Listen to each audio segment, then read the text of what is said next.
Captain Insano shows no mercy. Straight cash, homie.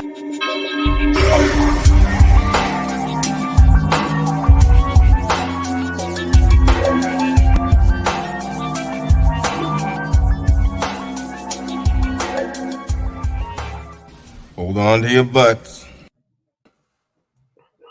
What's up, everybody? Welcome back to the Basement Monsters Game Day Podcast. Final 46-23, an ass whooping late in the game by the Tampa Bay, the Tampa Bay Buccaneers. It was today. As they beat the Carolina Panthers 46-23. It was a beatdown, like I said, late in the game, man. I felt like they were going to wear them out. Ronald Jones, the 98-yard run. Only 4 other people in history have had a run of 98 yards. Yeah, Jones is now a part of that group, and you just the writing was on the wall, dude. If they could sustain the running, Tom was going to have a big game, and that's exactly what they did in the second half. yeah. I mean, that's what they have to do all the time. Like that's that. Yeah, it doesn't matter what team it is. If you're going out there throwing every down, you're not. Maybe you get lucky and you hit a big one here or there, but like throwing the ball 60, 70 times a game. You're gonna have a lot of set yourself up for picks, incompletions, all that good stuff. So you have to have the run. It's just how offense works. You have to get them. You can't just be one dimensional. And like I said last week with that 4 carries or whatever, that was just I don't even know how that got into somebody's head. Yeah, that was. It showed what you can get when you get 25 carries with Ronald Jones. Exactly. The Panthers aren't that great. On defense, but 198 yards. And honestly, 98 of those were one run. But it doesn't matter. You wore them out. You got a touchdown out of that run. That's what you can get. But let's be real. That's more than what you could ask for. And then on top of that, he had a 100-yard game. So let's take away that 98-yard run. You have a 100-yard rushing game with Ronald Jones. Yeah. Also, this game should have been another 2 touchdowns added on. He overshot I think Gronk in the end zone, and he overshot Evans in the end zone. Right. So they could have put up 60 points today. Right. Don't forget AB. So that's 3. Yeah.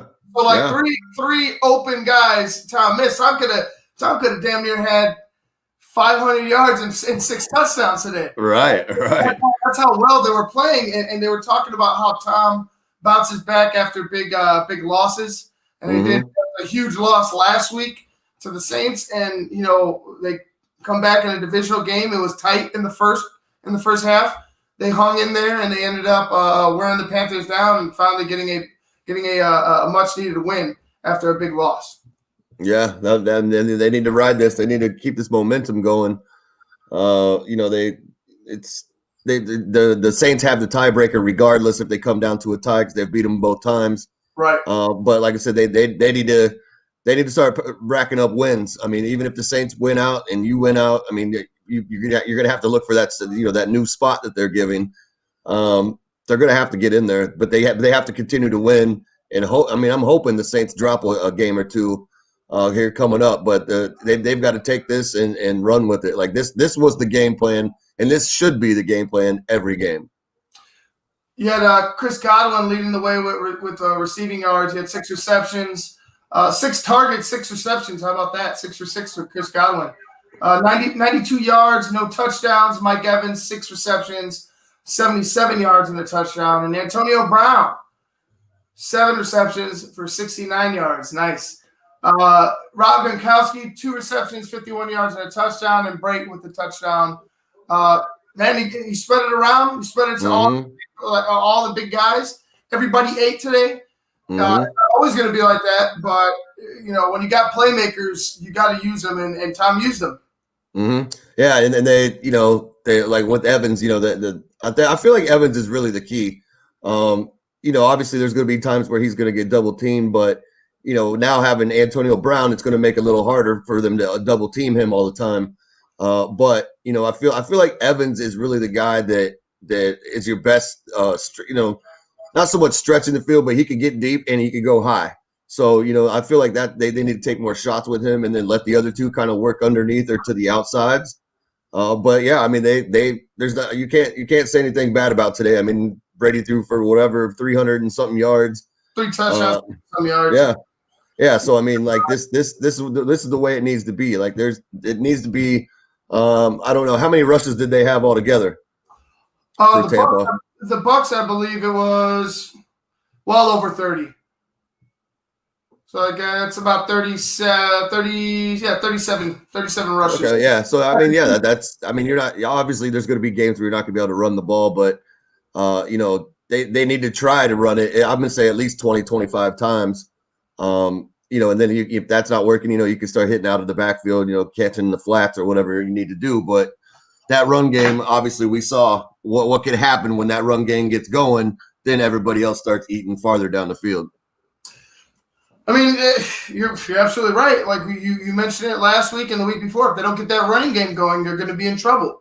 And look what happened. They were in trouble last week, and this week they said, F that, we're going to go ahead and run at all costs. And that's what they did. They ran at all costs, and it ended up paying great dividends because look what happened. I mean, you had Teddy turn over the ball. Teddy also, you saw Teddy leave the game. But you had Teddy Bridgewater turn over the ball. There was a couple, there was plays in the game where you had a shot to stop them, to get them off to get the BUCS offense off the field, and the Panthers defense couldn't do it. They couldn't do it. So, that's on them. That's on you. You don't have the defense to get guys the team off the offense off the field. You're going to be in for a long day. I mean, I know your defense has been depleted this year, but like you have to find a way to slow teams down. Yeah, I mean, let's not forget that this game would probably be closer, or maybe even turned out different if Christian McCaffrey would have been playing. So this Panthers team with the points they put up today, that gets them some wins in some of these other games because they've been in almost every game. I think the out of all their losses, the most they've lost by is only 8 points. Right. Everything else has been underneath it. In a lot of those games, they didn't have McCaffrey. So. You saw what happened last week when he came in. He blew up. He just blew up. That's just who he is. And then, like I said, I'm real glad that he wasn't playing today. But Panthers got some solid building blocks going over there. Oh, that's for sure. The receiving core itself is dangerous. You know what I mean? Mm-hmm. Like, yep. If hopefully Teddy's all right. I still feel like they're trusting a whole hell of a lot in Teddy Bridgewater to get. They need to rebuild that defense. Teddy Bridgewater needs a help from defense. He's not like they need help from defense and they need CMC. I feel like because if you don't have one or the other, you're in trouble. Let's just say that. If you don't have Christian McCaffrey or that defense isn't playing at a high level, the Panthers are in trouble because now you're asking Teddy to do it all. Yeah, they definitely need to get they lost some good. They had Davis over there, they had Kuechly over there. Those guys are gone. They we'll see. Hopefully this year, coming up in the draft, then maybe they can go ahead and stack some people. But if the scary thing is like if they do get better on defense, right, and then then you're going to throw them in the equation with Tampa and New Orleans, and then this might become the toughest division in football.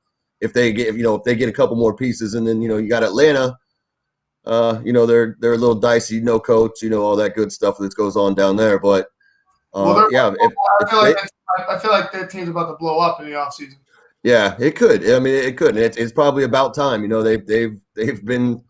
rode a pretty good wave. I mean, they won a lot of football games. They just didn't win the ones that mattered. Yeah. Like I said, if they are able to maintain some kind of being able to put points on the board, and that's a tough division. If Carolina gets better on defense, the Saints stay where they're at, and Tampa is playing the way they're playing, that's going to get down to a division that could maybe go one of three ways, and you're not going to have a clear front runner anymore. That's true. They could all beat up on each other, and then you could have a clusterfuck at the end.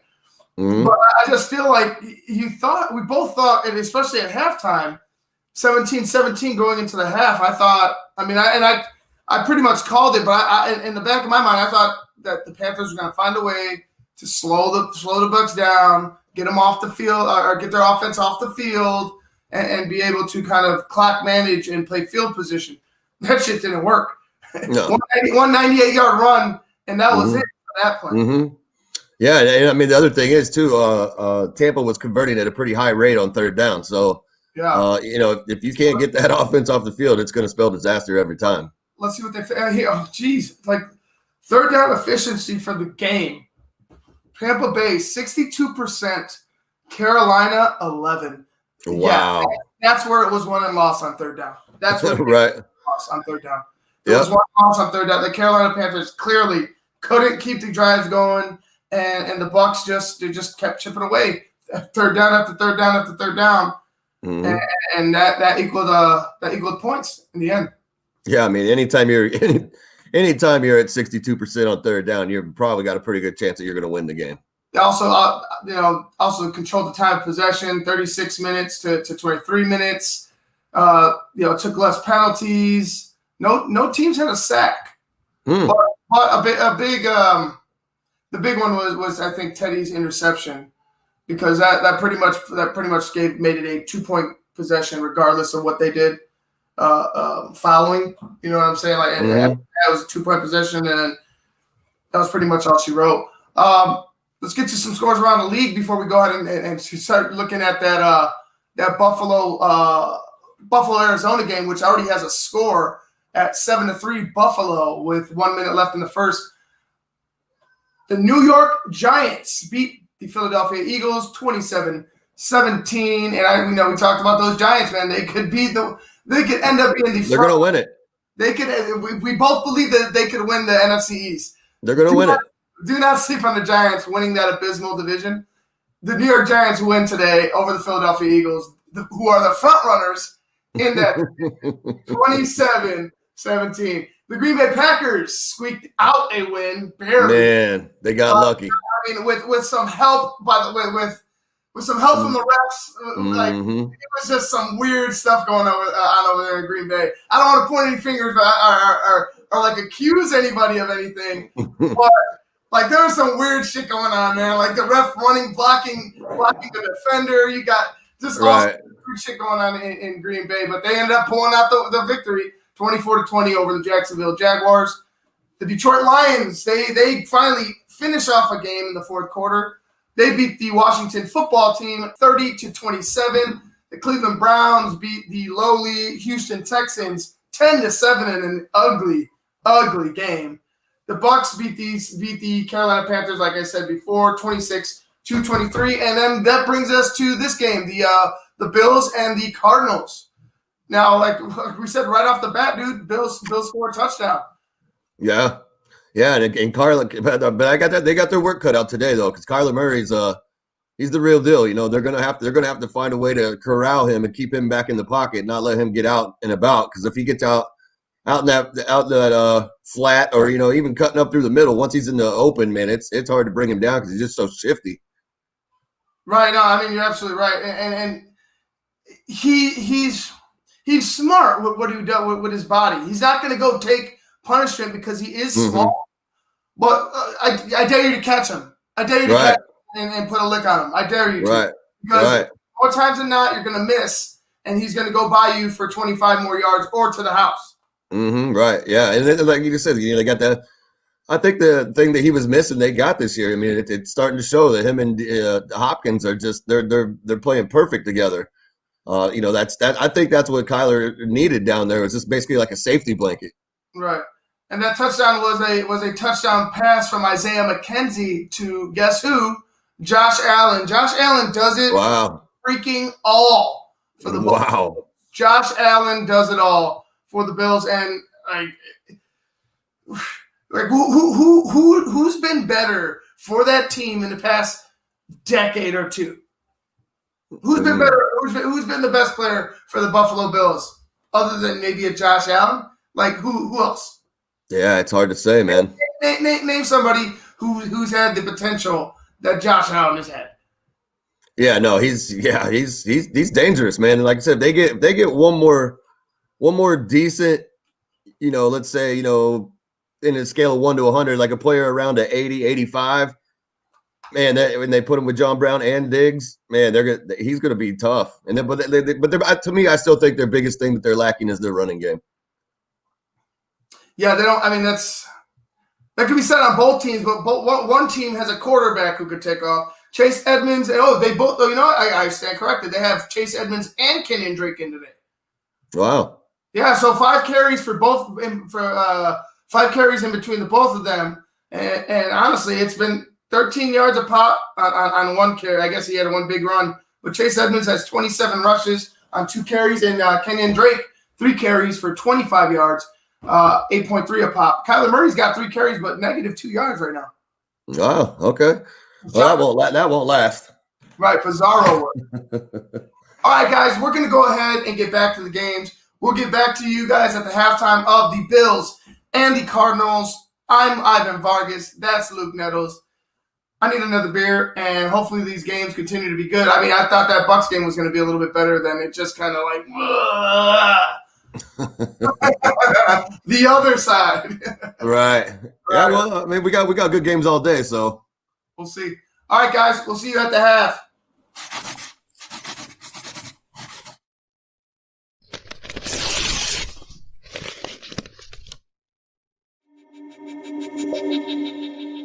Captain Insano shows no mercy. Straight cash, homie.